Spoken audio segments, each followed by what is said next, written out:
Hello friends, आज हम ninth class की बुक बिहाइव की sixth poem no men are foreign written by James Kirkup के question answers करने जा रहे हैं।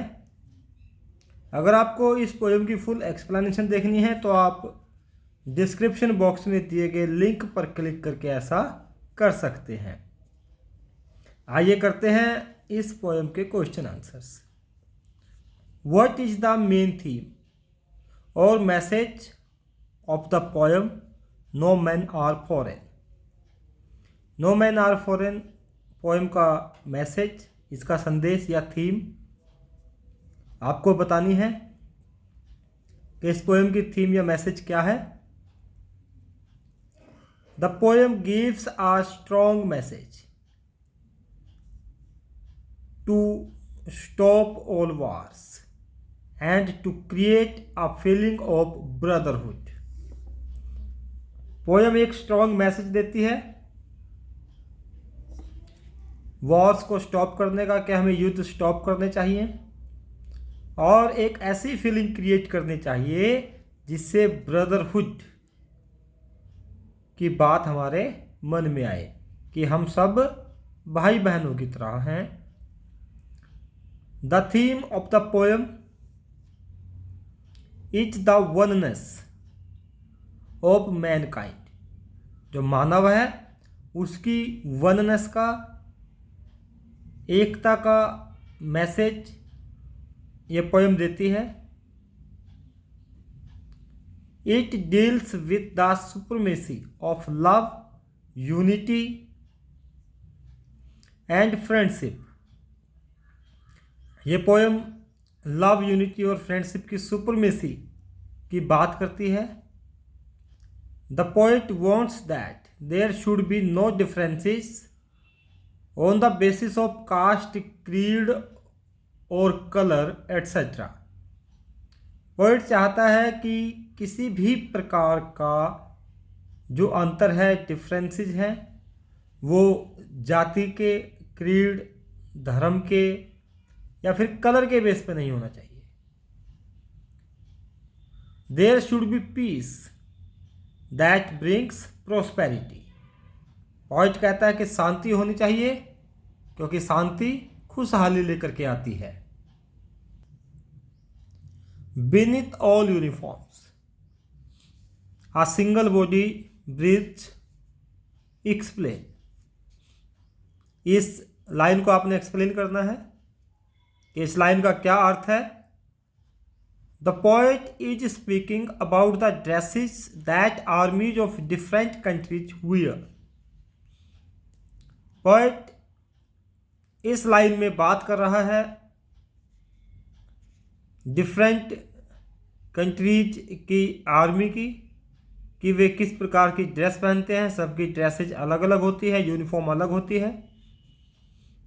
These uniforms are different in appearance। दिखने में ये यूनिफॉर्म अलग होती हैं, बिल्कुल सबके कलर अलग होते हैं। But under them the bodies are the same।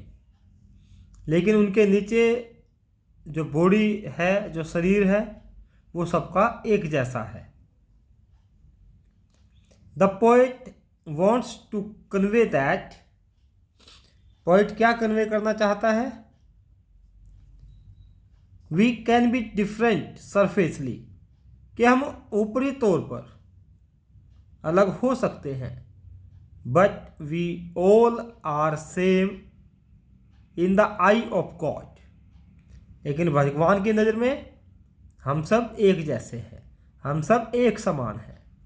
We are similar in minds, hearts and souls. हम दिमाग में, हर्ट्स में और सॉल में एक समान है। मतलब कि सबके, जो परमात्मा ने सबको दिमाग दिया है, जो दिल दिया है, जो आत्मा दी है, वो सबकी एक जैसी है।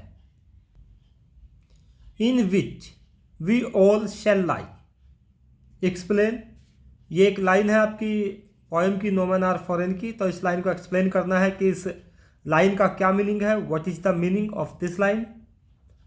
The poet explains that we live on the earth joyfully.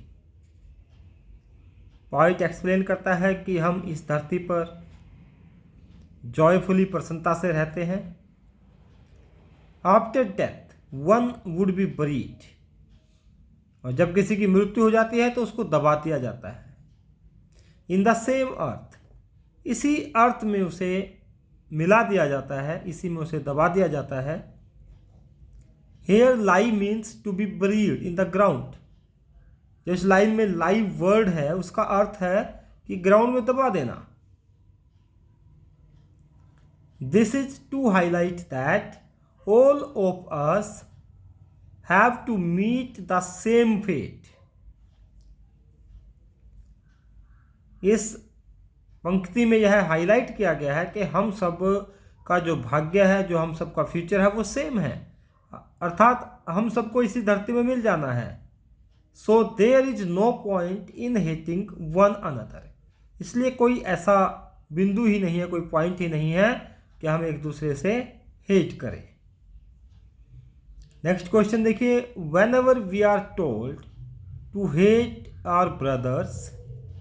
एक पंक्ति है, एक लाइन है कि जब भी हमें कहा जाता है कि अपने ब्रदर्स से हेट करो, तो इसका क्या अर्थ है, इसका एक्सप्लेन करना है। The poet explains the selfish motive of politicians and religious leaders। Poet यहाँ पर एक स्वार्थ भरा जो उद्देश्य होता है पॉलिटिशियंस का या रिलीजियस लीडर्स का, उनको एक्सप्लेन करता है। He says that to save their existence these leaders provoke us, कि अपने एग्जिस्टेंस को, अपने अस्तित्व को बनाए रखने के लिए ये लीडर्स हमें प्रोवोक करते हैं, हमें उकसाते हैं। किस लिए? To hate our fellow human beings, जो हमारे दूसरे इंसान हैं, जो दूसरे लोग हैं, कि उनसे हमें हेट करनी चाहिए। If we follow them then we hate ourselves by hating others. और यदि हम उनको फॉलो करते हैं तो हम अपने आप से ही हेट करते हैं, क्योंकि हम उनसे हेट करते हैं। यानी कि दूसरों से हेट करेंगे तो by hating others it means that we are hating ourselves. All this leads to our own disposition, betrayal and condemnation. ये सारी चीज हमें वंचित कर देती है, हमें डिप्राइव कर देती है, हमें चीट करती है, बिट्रेयल करती है, और कंडेमनेशन हमें निंदा का शिकार बनाती है। यानी कि अगर हम ऐसा करते हैं तो इसका अर्थ ये है कि हम अपने आप को ही चीट कर रहे हैं, अपने आप की ही निंदा कर रहे हैं। अगर हम दूसरे की निंदा करते हैं, अगर हम दूसरे को किसी चीज़ से वंचित रखते हैं, तो इसका अर्थ है कि वो डिस्पोजेशन हमारे लिए खुद के लिए है। How do we defile, defile pollute करना, and outrage the human earth. हम अपनी धरती को किस प्रकार से पोल्यूट कर रहे हैं, किस प्रकार से उसका विनाश कर रहे हैं, ह्यूमन अर्थ का, ये हमें बताना है। We pollute the earth in many ways. अनेक प्रकार से हम अपनी धरती को पॉल्यूट कर रहे हैं। We are spreading hate and destruction through wars. हम लोगों के बीच में क्या कर रहे हैं? हेट को स्प्रेड कर रहे हैं, युद्ध के माध्यम से डिस्ट्रक्शन फैला रहे हैं। The war pollutes the earth by dust, bloodshed and smoke. जब युद्ध होता है तो युद्ध से जो हमारी धरती होती है, युद्ध के कारण वह डस्ट से, ब्लडशेड रक्तपात से और स्मोक से भर जाती है। यहाँ पर चारों तरफ पोल्यूशन ही पोल्यूशन होता है। In this way wars violate the purity of air that is our own। इसलिए जो युद्ध हैं वे वातावरण की प्योरिटी को वायलेट करते हैं, दैट इज आवर ओन। और ये प्योरिटी किसकी है? ये हमारी अपनी है। इस हवा में हम सांस लेते हैं। We should remember that the mother earth belongs to all lands and all people. हमें हमेशा याद रखना चाहिए कि ये जो धरती है ये सभी कंट्रीज से, सभी जगहों से और सभी लोगों से बिलोंग करती है, संबंध रखती है।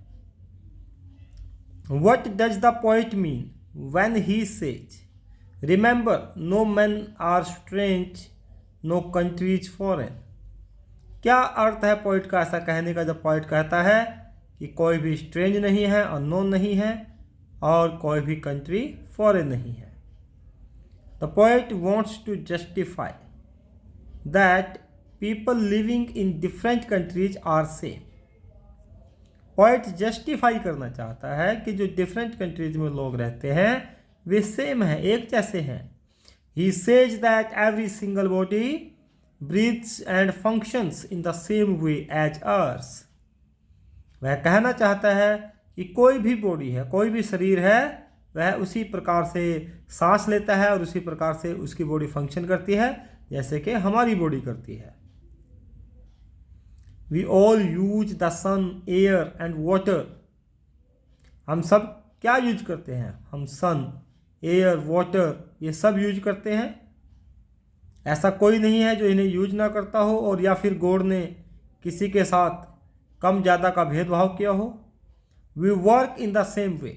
Love can win strength and hate creates hatred. जो लव है वो स्ट्रेंथ को जीत सकता है और हेट्रिड यानी कि घृणा को पैदा करती है।